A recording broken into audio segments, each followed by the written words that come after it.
President Putin has amended Russia's nuclear doctrine today to imply that if American weapons are used against Russian territory, which they now have been, that means that he is potentially in a nuclear confrontation with the United States. So what does that all mean? Well, the Russians have got a lot of nuclear weapons, 5,500 nuclear warheads, and it's more than the Americans have got, but they've got several thousand as well. What's more important is what are they deployed on?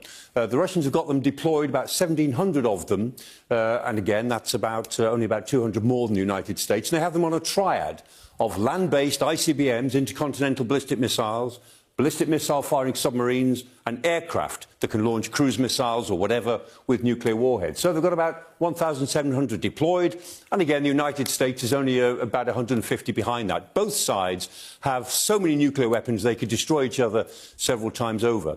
The land-based ICBMs are the most interesting and the most potent. And if we look at where they are, and we're looking at Russia here, but remember, this is always a mirror image. The Americans have got everything more or less the same as Russia.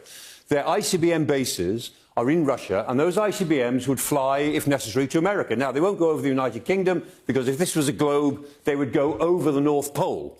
As indeed American weapons from bases in Northern America would go over Canada, over the North Pole, into Russia. It takes about 20 minutes, and that's the time that one side would have to react to the other.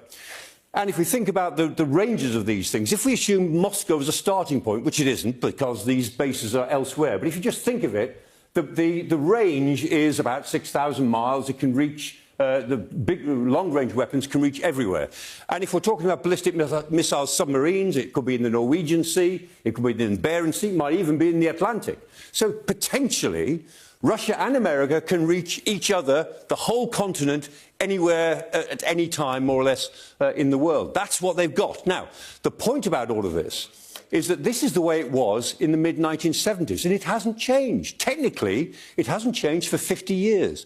They've modernised their forces, but they're still basically structured in this way.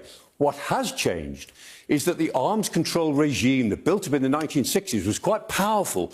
That regime has been whittled away and is almost now non-existent. And so the arms control agreements that used to build predictability into all of this have now more or less disappeared. And that's what makes President Putin's statements more reckless these days than they were, say, a year ago.